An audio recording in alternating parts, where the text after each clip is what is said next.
Bien, très bien.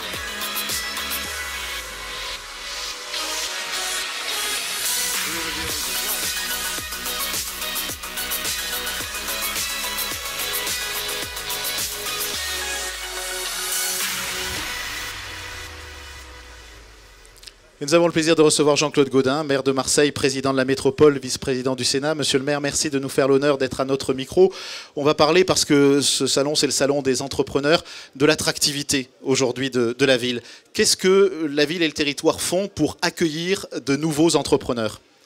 Écoutez, la ville s'occupe d'essayer de rassembler, d'aider, de soutenir celles et ceux qui entreprennent, qui prennent des risques, qui ont du courage et qui vont de l'avant.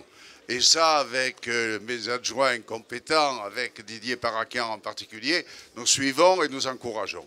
Pour ce qui concerne de ce qui nous fait plaisir, parce que quand je lis certaines choses, on dirait que tout va mal. Nous n'avons pas cessé, depuis que nous sommes à la mairie, avec les personnalités qui m'entourent ici, de faire reculer le chômage. Or, le chômage, il est encore très fort ici, puisqu'il est à peu près à 13%, mais quand nous sommes arrivés à l'hôtel de ville, il était à 21,6%. Et vous pensez que de jeunes entrepreneurs, c'est des gens qui peuvent aussi créer des emplois et arriver à cet objectif? Bien entendu, on me parle sans arrêt des start-up, on me parle sans arrêt de gens qui réussissent. Hier, au téléphone, j'avais mon ami Edmond Alfandéry, qui a été ministre de l'économie, qui me vantait les charmes de Marseille en me disant « j'étais pas venu depuis longtemps, je trouve que c'est merveilleux, que tout a changé, oh mon Dieu, s'il y avait quelques élus qui pouvaient entendre ça en même temps, ce serait bien aussi ». Il est clair que quand on passe une soirée à AXA Intercontinental, on voit bien que les choses ont changé. Si on veut aller au silo, au théâtre, on voit bien que ça a changé. Si on veut aller aux terrasses du port ou sur les voûtes de la Major, on voit bien que les choses ont changé quand même. Mais il y a aussi... avec la métropole aussi. Oui. Et alors surtout, Yves, dites à vos interlocuteurs, quand on nous parle de milliards de déficit de la métropole, nous l'avons mis en place le 17 mars 2016.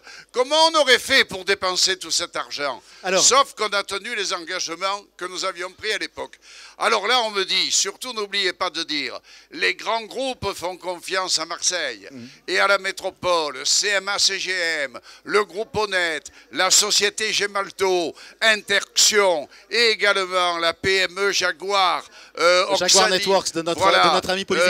Et les voyages privés, etc. On m'a un peu fait la liste de peur que j'en oublie. Alors là, il y a les grandes, il y a les petites, voilà. C'est-à-dire que vous, votre idée dans le cadre de la métropole pour l'attractivité, vous savez qu'ils ont besoin aussi de logements, ils ont besoin de transport. Tout ça, c'est en tant que président de la métropole, votre rôle de créer cette attractivité. Alors évidemment, personne n'a de baguette magique, mais il est clair qu'en union avec les forces patronales, en union avec la Chambre de commerce et d'industrie de Marseille-Provence, nous avons fait tout ça ensemble et nous continuons à le faire. Par exemple, quand on nous parle de l'école de la deuxième chance que nous avions créée, on va en faire une seconde d'ailleurs.